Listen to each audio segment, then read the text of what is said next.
Try it again. Here we go. What happened? My countdown.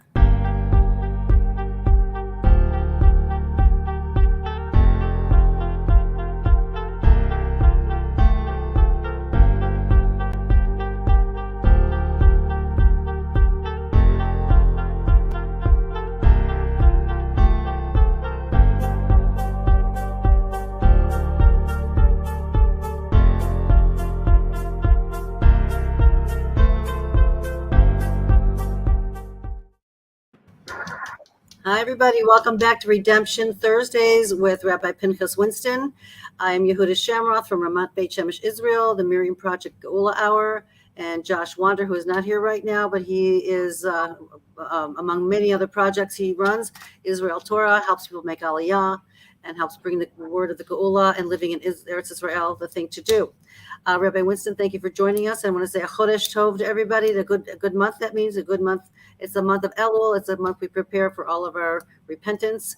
And that's what Rabbi is talking about tonight. And I believe he's dedicating it to his dear mother-in-law, who is a friend of mine as well. And when we say in the Jewish world, is may her neshama, her soul have a elevation from the Torah learning we're doing today. And then Rabbi Winston, without further ado, please talk about Rosh Hoshanah. Thank you. It's Rosh Hoshanah Bas Moshe Eliezer. Shalom is the first year site, so this should be Rosh Hashem's chus and Eliyah Hashem for her. So the Rizal, it's where it's brought down B'Shem Rizal. I don't know if it's printed in all the machzor, it's printed in my machzor, but it mentions that if a person begins to cry, they just feel this, like they don't force it, don't take an onion to shul to make yourself cry, or have someone step on your toe or something like that. You're not trying to cry necessarily, but just all of a sudden you find yourself overwhelmed by emotion and you start to feel the need to cry. As 3 stars come out on the first night of Rosh Hoshanah, not the second night, the first night, as the 3 stars come out, as we're about to say Baruch Hu Shul, if you go to Shul, then it means that a person senses that their judgment has begun, that they're opening up their file in Shemayim, and their soul's aware of it. The Gemara talks about this idea that in a few places, but one specific place in Megillah on Gimel Amud Aleph, the second folio page, the front side talks about this idea of mazel, that we won't go the whole discussion right now, but if a person is not aware of something down here, because the events down here don't really tell them what's going on, but they have a sense of something, a sense of some type of experience, a situation that in fact is true. So how do they know about it if they're not a prophet? So it says they're mazel. What we usually would say mazel tov, a person, has good mazel, tied to astrology and all that. But the basic idea of mazel is that everybody has an angel that's responsible for them. The Medrash says even a blade of grass has an angel that says grow, grow, grow, grow. There's an angel for everything. What does it mean there's an angel for everything? Well, angels are, they come in different shapes and sizes and different kinds. Some exist momentarily, others exist for a long time. Some exist perhaps even forever, or whatever forever is according to our language. But it's like an in-between, a go-between between Hashem. Hashem is the source of all life. He's the source of all shefa, all bracha. Because Baruch Hu decides a person's going to live, they live. Decides they're going to die, they die. Decides they should disappear, boom, they're gone just like that, like they never existed. But because of the fact that we're no longer directly in touch with the Kodesh Baruch Hu, because we ate from the forbidden fruit of the Eitzadas of Aram and Gan Eden, so therefore Kodesh Baruch Hu, he created a distance between him and us, and that distance is actually it's quite large spiritually, which is why it's very important to have a lot of kavanah, a lot of intention when you're praying. Just saying the words, or just not really getting into it, putting your heart into it, can make a big difference. Because I kind of look at it like that thing at the amusement park where you're supposed to take a big sledgehammer and you hit something and the thing that whatever that weight goes up, and then if you're strong enough and you hit it hard, that it hits the bell at the top and you win a prize, right? A lot of people try, and it goes a little bit more perhaps. You have to be pretty strong to get it solid to send it all the way up, and to feel it's kind of the same way as well. That just saying the words does not automatically cause your prayers to go to Shemayim. You have to have kavanah. Kavanah like the wings, the booster rocket, to allow the words themselves to reach all the way to the top where they can be answered based upon what you're praying for. And that was the result of the sin, the Chet, Eitzadas, Tovel Ra, back in Gan Eden. We have all these angels in between. So they act kind of like as our agents in Shemayim, meaning that they receive whatever light we're supposed to receive, and then they pass it, on to us, so we can live down here. And we're connected, obviously. I mean, that's our spiritual being. We may be physically down here, but as we have spoken about before, everybody has 5 levels of soul, nefesh, ruach, neshama, chay, yechida, all the way to the top, connected to Kodesh Baruch Hu. If you're not attached, you can't live. So how can we be attached if we're down here and all the Shemayim, not even part of this physical, this universe? It's because our souls are attached. We are our lowest soul, the nefesh is inside of our body, then there's ruach, and there's neshama, and then there's chaya and yechida, which is way up there at the top. And they're all connected, like a ladder. So we daven, and we send sparks up through that ladder, so to speak, and if we go high enough, we merit to have the blessing comes back down again. So the mazel is like kind of our that go between us and Hashem, that is above time. It's in a spiritual reality. It's not a physical reality. You can't, no satellite, no telescope is going to allow you to see it, because it's not part of the physical reality. It's part of the spiritual reality. And it can sense things. So as you're standing there in shul on Rosh Hashanah, you may only be aware of the fact that davening is about to begin. The chazan is doing his nigunim for Baruch Hu and Rosh Hashanah to get people in the mood.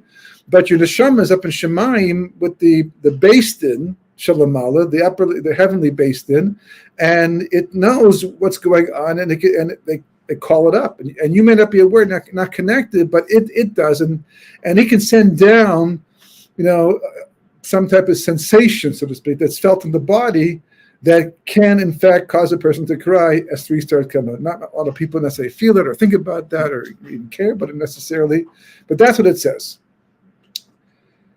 They also say that once upon a time, when they would go knocking in the doors in the shtetls, like this, today big cities and large communities and people are connected, but shtetls were very, like in Europe in the 1800s, and even in the early 1900s, Jews and Gentiles didn't mix that much. The Gentiles wouldn't let us. Even if we wanted to, we weren't able to.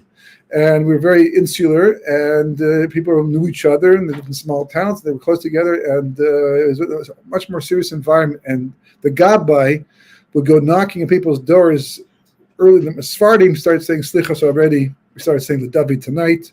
Already we'll start blowing shofar tomorrow morning, B'ezras Hashem. And Sephardim will start saying slichos already tomorrow morning. And they'll go for the whole month. We'll start the week in advance of Rosh Hoshanah, the Ashkenazim. And to create the mood, to create the atmosphere, to get us to prepare us, because it's a serious thing. In the secular world, we don't need such inspiration, so to speak. If a person knows a court case is coming up, they mark it on their calendar, it's real, especially if there's a lot at stake. If they might possibly lose a lot of money, or they're trying to win a lot of money, they might not get that, but or more seriously, it's a more serious crime, God forbid. So then a person's aware of it, and as the case comes up, they're constant, it's on their mind all the time. They're constantly feeling the pressure, and they're feeling the foreboding of the case coming up. Rosh Hashanah is not like that so much. One of the reasons why also is because we spend so much time in shul and davening, and it's more. Yom Kippur is a whole different reality, because we fast and we spend pretty much the whole day in shul and do a lot of praying, and we don't wear shoes, or at least not leather shoes. But Rosh Hashanah is more festive. We got haircuts because we're supposed to look like it's Yantif, and we wear nice clothing. People buy new clothing for Rosh Hashanah. You would never know it's a court case.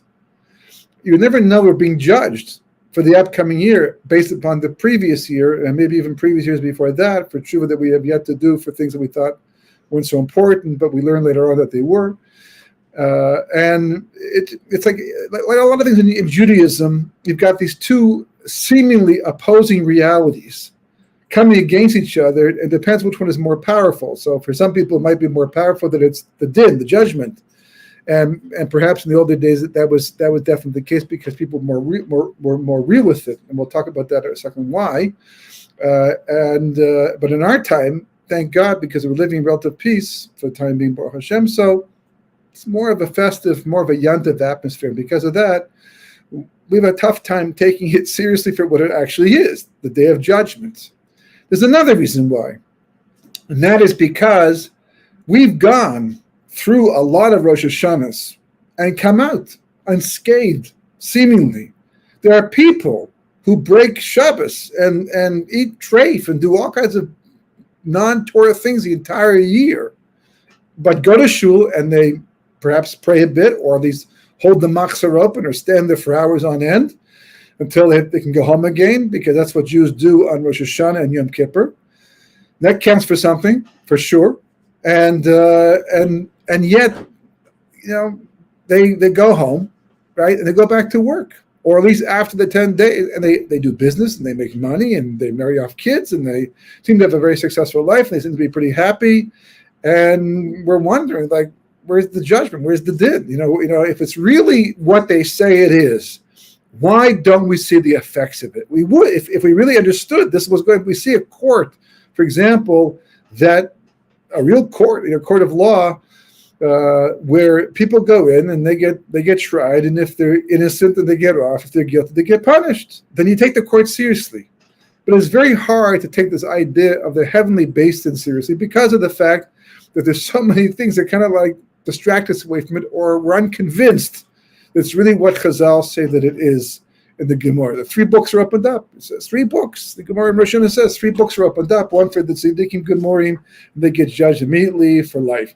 And the Rishonim Gemorim, completely the evil people, they get judged for death, at that time immediately. And the Benonim, which is really who the 10 days are for, because they're hanging in the balance for 10 days until Yom Kippur. And that's why we have this Eretz Tshuva, the 10 days of repentance, because you're trying to prove yourself in those 10 days. You're trying to improve your behavior. You're supposed to take up certain commitments, at least for that week, those 10 days, to show that you really want to make a positive difference. And but the rest, especially since we see that Rishayim, it says they're judged for death immediately, they live a whole year after that. And we'll get to that eventually, God willing. And likewise, we've seen many tzaddikim, many great people, many righteous people who have died the upcoming year. I mean, we're not talking about old age. Old age is old age. A person reaches 85, 90, 93. It's very natural to die, even if it's not from natural death, so to speak. But you already lived a long life, so we don't really have much on that one. But other people who are young in their 60s and 50s who come down with some type of serious illness or get got in a car crash and they die early. And from our perspective, they may not have been as righteous as we perceive them to be, but they certainly seem a lot more righteous than a lot of the people going through Rosh Hashanah come out of it without a problem. So all said and done, the whole thing, combined together, makes it difficult to take Rosh Hashanah seriously. So that's why we have a thing called Elul Zman. Elul Zman officially begins tonight, with the month of Elul, right? And it's the month that supposedly we're supposed to, they have all kinds of Rosh Tevas for Aleph Lamed Vav Lamed, what it can mean, I forget most of them. This point, but they all imply that this is a time for specifically trying to become real with Rosh Hashanah, so when it finally comes around, you're ready for it.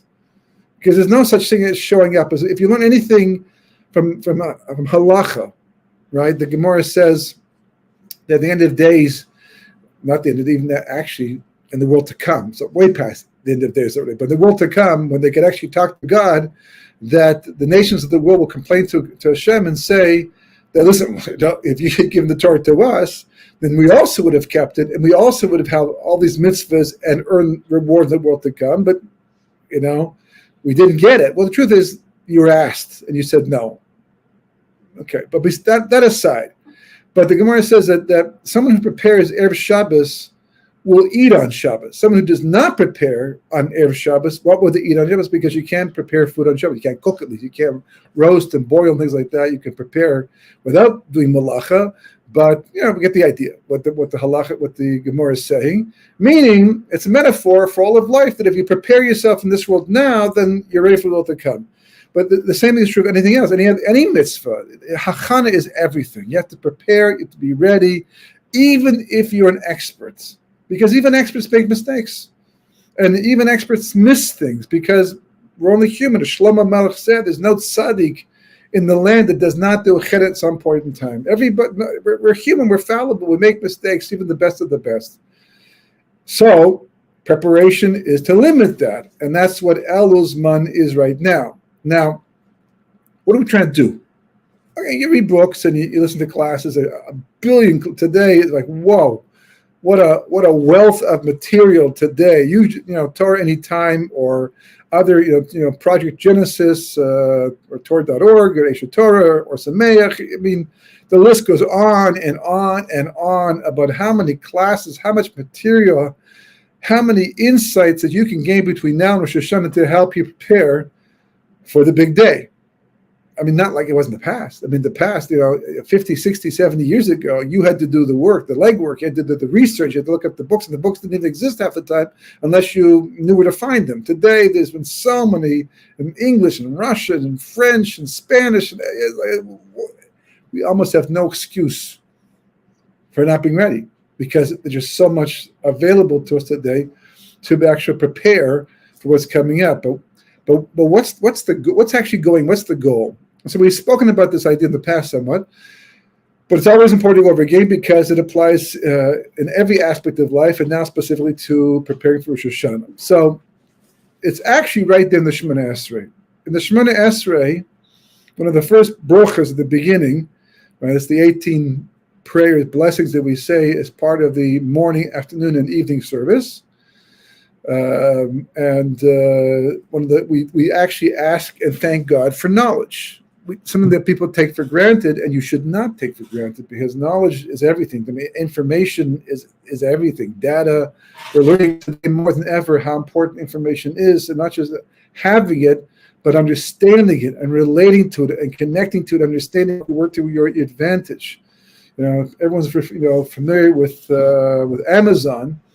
It's so big, so massive, so successful, and Jeff Bezos, who's the CEO of Amazon, who is incredibly successful and wealthy and built the thing from scratch, going back 25, 30 years. And what he's been able to accomplish in such a short time, and according to what I've seen about how he began the whole process, that it all began working for another company where back in the 1990s, I think an investment firm or something, where he began to realize the power of data and information, and he used that to build Amazon and to make it the marketing and consumer giant that it is today.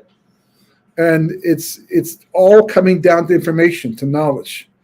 So with a brucha for that, and for someone who works these things all the time, you learn to appreciate the difference. There's such an incredible edge you have when you understand and you know things. And personally, I find that one of the greatest pleasures I have in life are insights.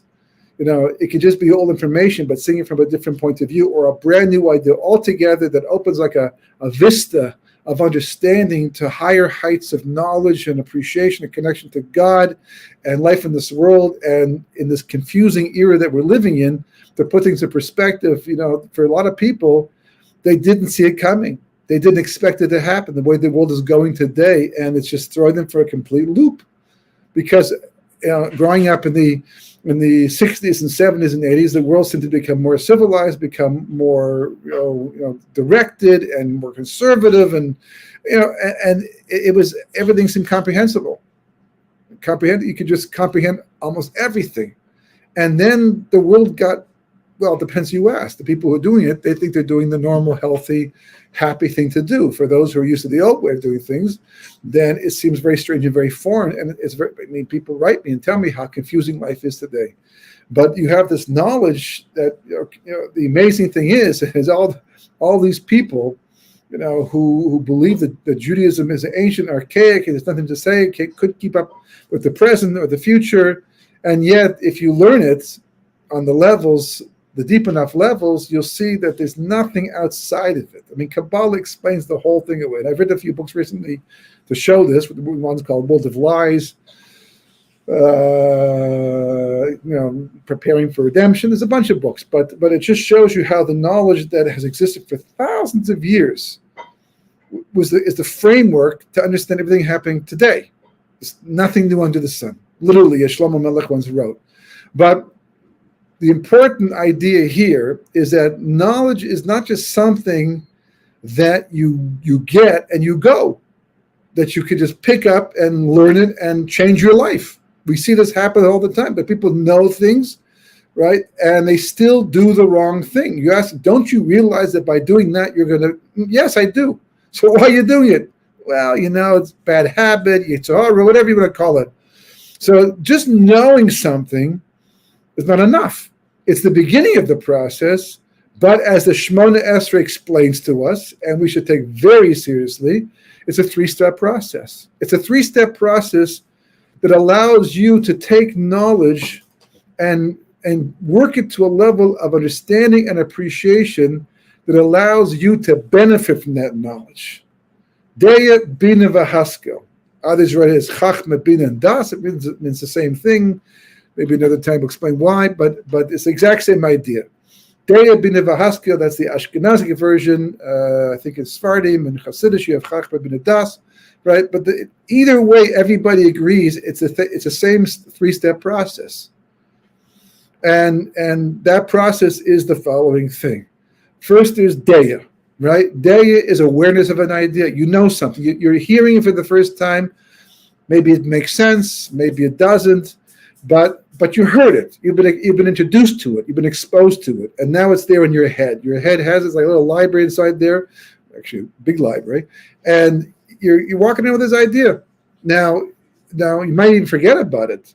But it's inside the head. Once you've been exposed to it, it's there. As long as the brain's functioning normally. I never realized this before, but I found out that you actually turn short-term memory into long-term memory at nighttime when you go to sleep. One of the things that sleep does is to do that. And if, God forbid, a person has some type of brain problem, then it might not happen. They won't be able to make new memories as a result of that. But the very complicated and scary process, but also very fascinating and remarkable process. So it becomes part of your intellectual library. But if we learn anything from computers today, we see that knowledge is worthless unless you have access to it. It's like, as in the beginning of Derech Hashem, which is the way of God, he talks about how you have to be organized with your knowledge. Derech Hashem, the way of God, is like a dictionary of Torah ideas about how the world came to be what it is, what you're supposed to do while you're here, and where we're all going to. But it's all beautifully organized in English, Hebrew, other languages too. Right, originally Hebrew by the Ramchal, Rav Moshe Chaim Tzatto, one of the biggest Mekubalim in the last couple of years. And he takes ideas and he brings a mashal down and he says that it's like the difference between a garden where you have all kinds of flowers, roses and tulips and all kinds of flowers, but they're growing wildly amongst each other, together with weeds and bushes and all that. And you can see them. You can see specks of color here. You can see flowers. What a beautiful flower amongst the thorns. But you can't appreciate the same way as if you walk into a garden where everything is nice and neatly organized and separated. And this is where the roses are. This is where the tulips are. This is where what all those other flowers are called. And the weeds are not even to be found because they've been taken out. He says, that's the way your brain should be. That's the way you're supposed to think. That's how you're supposed to organize your knowledge and material. He says, because then you can access it. And that's the beauty of a computer. A computer has all this knowledge, just like the human brain does. And there's no computer that exists today that's as sophisticated as the human brain is. So why are we so dependent on computers? Because we have been able to set them up in such a way that they can organize material in ways that we should be doing. There are people who actually do this. And there are people who have phenomenal memories. I mean, you can go to the Gadol Hador today, some of the biggest rabbis in the world today, even today, and today is so far down the road from 100 years ago, 200 years ago, and they know off by heart. They can quote to you, word for word, from pages of hundreds of books, Sforim, we call them, right? Shulchan Aruch, the Gemara, and it's not like they've gone over them so many times. A lot of times they have, but they couldn't go over everything so many times. And if they don't know it off by heart, they know what it says or where to find it. And one of the reasons is I actually know someone who's like this, very still young and still doing this. And I see he's one of these people. And what does he do? He spends tremendous time organizing the material and then putting it into his head so that he can access it. Because accessing knowledge is everything. And this seems kind of a diversion from the main topic, but you'll see where it's going when we're all said and done, God willing. But it's like, that's the whole thing. Computers have phenomenal access to the knowledge. Human brains are like a wild, forest, flowers, thickets, weeds, and all because just put it in there, right? You learn it, throw the idea in, right? As opposed to thinking about where it should go and what it's connected to and organizing it, because the more you do that, the stronger the access is to that information, and you can call upon it. I'm absolutely amazed how many times in the process of writing a new book, how many times just like ideas just pop into my head. I mean, everything is siyata d'shmaya. It's all from God. God is doing the writing. He's the one helping you out. But b'derech teva, naturally speaking, the ideas were inside there, but I didn't know. I forgot about them. But this particular thing that I'm working on right now, which in my mind I didn't think about the connection, but because I'm seeing it in my brain, I remember that idea. We saw that a lot, but 5 years ago, and this could be this, and that's actually, and it's remarkable. They put it in the book, and you go, wow, look at how much you remembered. No, I didn't. It was like tremendous siyata d'shmaya, but that's only because I didn't have the type of access to that knowledge I should have. That I didn't take the time to organize it. Just put it in. So accessing the knowledge is extremely important, and one of the ways we do this is by not taking ideas for granted. You hear something, ask about it, think about it. The greatest of Kubalim, Kabbalists, like the Rizal, for example, he would just meditate on a single word.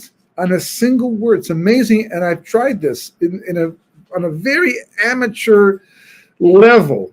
Right? This is a simple person doing a simple mental exercise, and it is amazing if you can get everything out of your mind and get undistracted for about 25 seconds or longer. Right? It's not so easy to do on this level, right? But if you can do it, and as time goes on, by the way, it gets easier because you start becoming more disciplined and you train your brain, and also you just find that if you stay focused for a while, eventually the distractions go away on their own, and you just become focused. And once you do, it's amazing what comes to your mind. It's amazing how many insights come up that you would never consider before. And the Rizal, who was a genius and angelic, actually referred to him that way, that, so much of his Kabbalah came that way.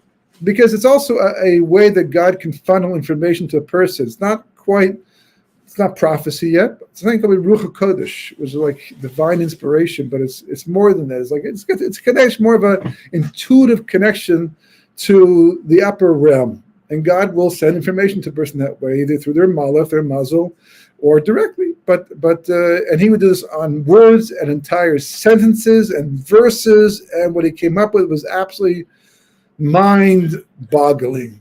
And even more mind-boggling is how the simplest person who does the same thing. That's why you'll find that you have, Eastern religions that are very meditation-based will have a lot of insights. A lot of the Gemara says that if someone says to you that there's wisdom amongst the Gentiles, believe them.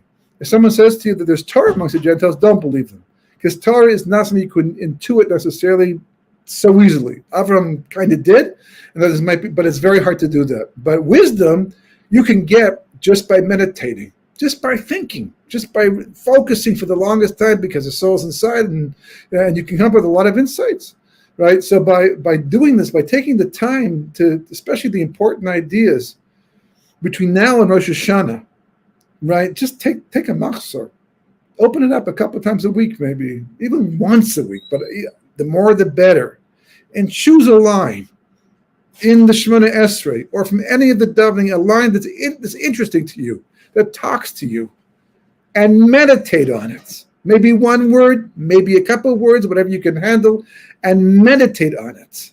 Think about it. Focus on it. Lock yourself away. Turn off your phone, or just put it aside someplace else. Go in a room. Don't bother you. No distractions. It is absolutely amazing how much you have inside of you if you allow yourself to access it. So that's called Bina, right?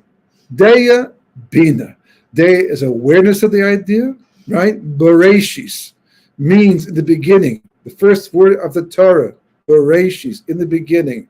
But you meditate on that word. What does that mean? Why does it begin like this? And then you look at the Rashi, and you think about what he says and why he says that, and then the Medrash, and It's absolutely amazing. You get this idea of understanding, and you start to feel change. When you there's levels of Bina too. It's not like just 3 levels. There's also sub levels. There's understanding and there's understanding. Right? There are people who can explain to you what an idea means, and then you say, "Do you know what that really means?" Well, not exactly, but I know it means that much. Well, think more deeply. Think of the implications. What does it mean in terms of other ideas? What does it contradict, and why does it contradict? Right? And that's already a very important step towards becoming real with something that in the meantime just seems very abstract, like Yom Adin, like Rosh Hashanah. The last level, the third level, I think there's only 3, but it's a big one. It's a big step. It's a big jump. It's called Haskel. You might recognize the word Seichel. Seichel is your mind, not the brain. The brain is the moach. Seichel is more the mind, which remains a mystery to scientists this very day. What is the mind and where does it come from? Where the ideas come from? Where does information come from? Right? It's very abstract. It's not a physical thing. You can just pull it out of the physical world, right? So seichel is a very, obviously, it's a very spiritual thing. As the Maharal points out, it's what's the word he uses? It's nivdal, right? It's separate from the physical world. It's not really part of this world. You actually, by trying to get seichel, you may physically remain in one place, but you can actually reach way beyond your physical reality. For example, the Gemara brings down that 4 rabbis entered Pardes. Pardes in Hebrew is an orchard, right? The word Pardes means an orchard. We still use it in Hebrew today. But this Pardes actually is a word that's formed by 4 letters that are actually the first letter of 4 other words. So, for example, Pardes is spelled Pei, Rei, Dalet, Samech, and the Pei is the first letter of the word Pshat, which means simple explanation, and the Reish is the first letter of the word Remez, which means hint, and then the third letter is Dalet, which is the word Drush, which means to elucidate or elucidation, from the word Lidrush, to search and seek something out. Medrash comes from the same word, and the last letter is a Samech, which is Sod, which is Kabbalah. Sod means mystery, secret, and Kabbalah. So the Gemara talks of 4 rabbis who entered Pardes. Now, they did not go on some walk, in a garden somewhere, some physical orchard, but rather, as Tosfos points out on the page, they meditated on the 42-letter name of God that actually prophets used to use to go instead of prophecy. It's a name that we use to elevate, to rise to higher spiritual levels.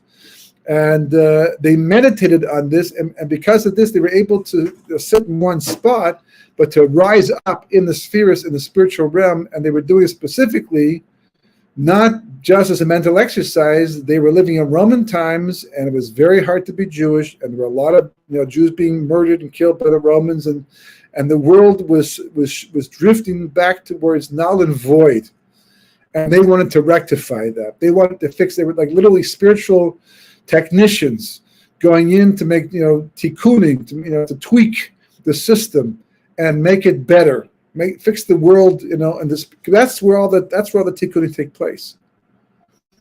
Rectification doesn't take place down here physically. We do things down here to affect things up there. Rectification takes place at the highest levels.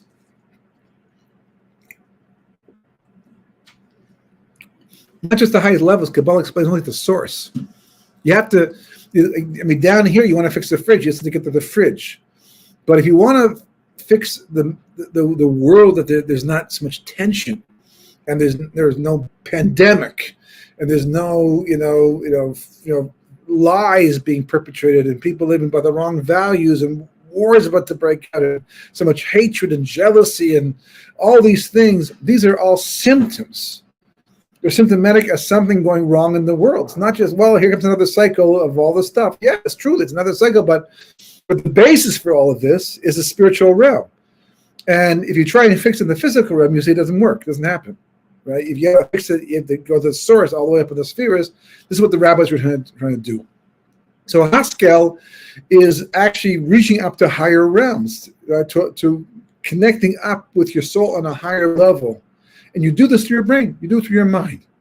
So a person, you see, like there's certain ideas in life, right, that are so ironclad to you that you cannot live with yourself if you violate them. In other words, when it comes to Deya, you can go against what you know all the time. People are always doing that. You know better than that. Your parents always told you growing up.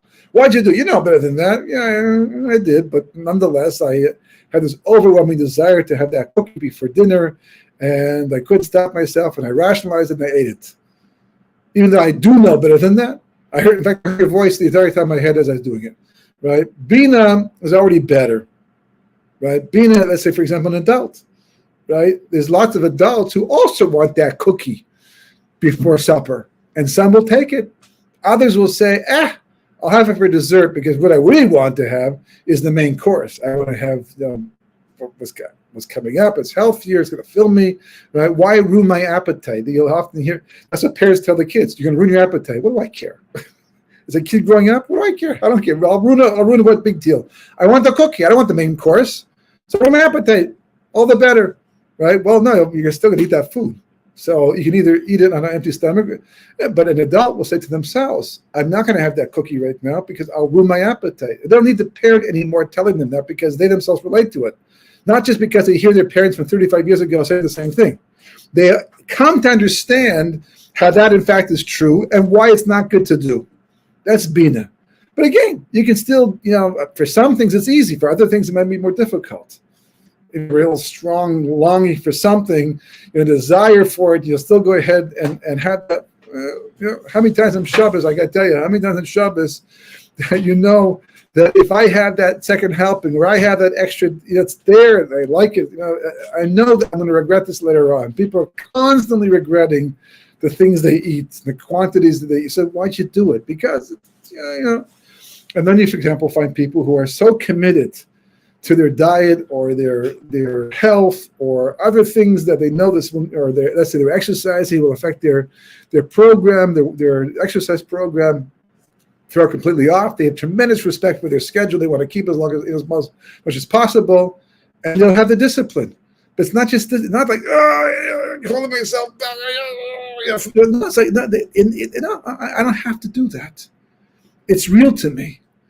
Someone says to a person, if you don't kill this person, we're going to kill you. A lot of people will give up their life.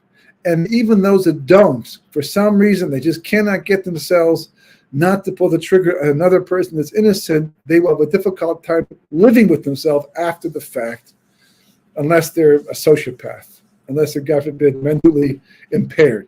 But if they're basically a healthy person, a normal, everyday person, people have a difficult time even killing their own enemies. Taking life is a very serious thing. Here, the idea, just killing a butterfly is traumatic for some people, but taking the life of a human being, even if they're, the Torah tells you have to sometimes, especially if they're coming after you. So in self-defense, and the law acknowledges that, but doesn't change the trauma. If a person, God forbid, is driving their car. That's not the God forbid part. They're driving their car, and they're doing everything right. They're paying attention to the road, and they're not on their phone, and they're alert, but they didn't see some black ice, and their car goes into a skid. And unfortunately, at this one time their car goes into a skid, there's another car coming across from this direction, and their car hits that car. And unfortunately, the way the car hits it skids into it's a pole, and the person who's driving, unfortunately, dies in the process. God forbid. Terrible thing. And the courts look and examine all the evidence, and they determine, yes, this man was innocent. It was a complete accident. He doesn't have to go to jail. It's not manslaughter, nothing. But he killed somebody. Even though he's completely not responsible, there's nothing he could have done except maybe stay home that day, or go at a different time to avoid the accident. But the person died anyhow. Can that person, he might feel on one hand a little celebratory, he's not going to go to jail. That would be a terrible thing. But can he have a full simcha? Can he, especially the other guy he killed was a nice person supposedly, and didn't do anything against him at all? No, because just the taking of life, it's such a integral part of who we are as people. It's so in our mindset not to do a thing like that if you're a decent person.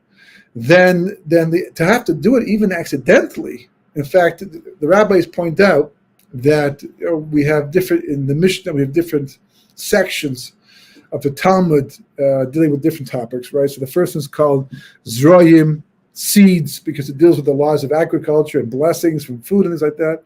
Then there's Moed, which means like appointed time, which deals with all the holidays, Shabbos, Yantiv, and things like that. And then you have Nashim, which deals with the laws of marriage, divorce, and things related to that, to women, a large part. And you have what's called Nezikin, which is damages. And there's different, and it's not just damages, by the way, but it's also to do with property ownership and division of partnerships and all these legal realities to do with business and work with people in the world. And it's very technical. In fact, the Gemara says if a person wants chachma, they should learn these laws because they're so technical. You have the laws of ribbis, which are interest, charging interest on a loan. It's all in these sections over here. And in the middle of all of it, or at least not the middle, but in this large section called Nezikin, you have a section called Pirkei Avos, literally ethics of our fathers. Anybody who's learned Pirkei Avos, it's usually the back of most Sidurim by Mincha and Shabbos. People often learn it at that time of the week, and it deals with character development, how to be a good person, how to develop yourself as an individual. Of all the sections of the oral law that this is a part of, right? There's too much to that. Go to Shim and Taharis. Of all the sections, the last place you expect to put it is in Nezikin, because it's so technical law, business laws and all that, and property laws. What is this doing over here? So the answer they give is because the rabbis are sending a very strong message. They're telling you that even accidental damage, even if obviously if it's done purposely, premeditatively, that's a bigger problem. But even when a person is not even technically responsible for what they've done, it just couldn't be avoided given all the circumstances at the time of the accident. But nevertheless, there's a thing called divine providence, and we even make mistakes and we do things, and even that the law might not expect us to do better, but God does. If you're spiritually sensitive, there's a certain amount of spiritual desensitization that takes place in a person that can lead to the kind of attitude that can result in damages, even accidental damages. So it's like it's all part of our world, who we are, and how we live, especially if you believe in God and divine providence, Mashkacha Pratis. But again, the point being that if a person is real with his idea about taking life, and most people seem to be, that even if they're not legally responsible, it's hard to celebrate getting off the hook knowing that someone died because of something that we did, God forbid. That's Haskel. That's Haskel. Where violation of the idea is violation of self. Bina, you don't get that necessarily, right? There are many people, even today, who smoke knowing it's dangerous, and they will tell you, don't start. I shouldn't, I did, I'm addicted, I wish I didn't, it's a waste of money, it's a waste of life, but I gotta do this, it's too hard to quit. I know it. So how do you live with yourself? I keep hoping that maybe not, but not on the level of Haskell, right? So sometimes, I once read an article about a heart surgeon who was a heavy smoker. It goes back, I think, probably the 60s and 70s before it was such a big thing to not smoke, quit smoking. Before the surgeon, the Surgeon General came out, I think 1963, about the danger of smoking, but no one took it that seriously. The statistics weren't that high yet to show how dangerous it is. And he smoked, and pressures of being a doctor, it was probably a good release for him. And anyhow, he started to develop a terrible cough, and he was telling all kinds of people, his patients don't smoke, and he operated on many people in the lungs and the whole thing. So his friend, who was also a heart surgeon, said, "Let me at least take a look at your lungs." And he said, "No, I'll do that myself." And he did. And the article I read said that the moment he saw the X-rays and put them up on the viewing screen, he gave himself 2 to 3 years to live. Now, I don't know it doesn't talk about what happened after that. I don't know if he changed his life, but I know a real life personal example of somebody who did die eventually. He also was a heart surgeon, very prominent one, and he was a brilliant man, but he was addicted, and it was very hard for him, and he felt terrible about it. He really did. It was hard to break the habit because of all the stress and pressure, but he felt that he was violating himself by doing it, which makes it even worse. Maybe cause him to smoke more, because the worst thing that can happen to a person is to hate themselves. When you hate yourself, you've got nowhere to go. If you like yourself and someone else doesn't, you can avoid them. As long as you like yourself, and it has to be for the right reasons, you can't pretend, right? But if you like yourself, then it's like you've got a place to be. You're comfortable being who you are. But the moment you do something, and there are stories of people who did kill purposely, accidentally, who got away with it, who turned themselves in. The police had not found them, but they turned themselves in because they couldn't live with themselves knowing they got away with it. Some people would celebrate, not them, because what they did was a violation of self, and there was no life after that. They'd rather be in jail and know they did the right thing and live with themselves than to live outside of jail.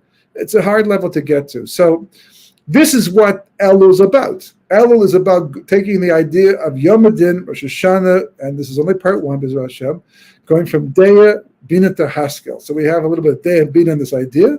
We have to see how we're supposed to about going Haskell. As the Rambam points out, we blow shofar, that's part of the Haskell. I mean, who does? If you're in shul when the shofar is being blown, I actually have this tremendous advantage that I get to hear it in shul and in my apartment because the guy upstairs blows shofar for the shul across the road over there, and he comes home every day and he practices. So I get to hear a few shofar blasts a day. But the one in shul, that's the one that kind of gets you the most. And like somehow it pierces and goes through, and it gets to your heart. Saying David is supposed to do that, but they said it so fast. And it's over before you know it. And then they're saying Kaddish already. And you know what? Once in a while, just say David slowly to yourself. Without the minion, with the minion, but just say the words one by one slowly and look at them. If you understand them in Hebrew, great. If not, look at the English and meditate. Chazal chose to put this into davening twice a day for a reason. It's not going to be a good reason if you don't know what you're saying, or it's just another extension to tefillah. Another thing to say before we go home and have breakfast or dinner, right? You have to look at the words, but the shofar, it's a noise. It's not trumpets. It doesn't feel like a celebration. It's got this whining, it's like violins kind of do the same thing a little bit too. There's a whining sound that gets to the heart, but the shofar is very specific. And if you understand what it is and why we're doing it, then even more so. But that's what we're after. We're here for the next 30 days to get Haskell. And if we get Haskell, then yes, Rosh Hashanah is going to be a real thing. And that's to our advantage, because even for the people who don't believe and think, now they want to come and, I went same thing last year and here I am again, standing in shul, I didn't change much. Don't worry. God is as much there as he ever was. Just remember one thing, very important thing. The very first Rosh Hashanah was the day that mankind ate the tree of knowledge of good and evil. Very first one. Who hid from whom? God hid from man? No. Man hid from God. And we're going to see that God, the hiding of God's face, is none other than man hiding from God's face, which means that God is as much here today as he ever was. Rosh Hashanah is as real as it ever was. So we should be ready. B'ezras Hashem. So have a, first of all, Chodesh Tov, Mavarach, and a Shabbat Shalom, B'ezras Hashem. Next week, we should be able to start at 8:15, God willing.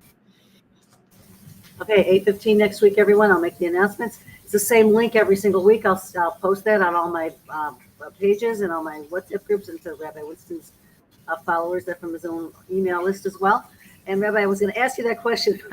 You'll talk more about it next week, about what about people who don't care or don't really get it, or people who don't even celebrate it at all. They're on the beach of Tel Aviv. I want to hear about that. Yeah, okay? we'll get that.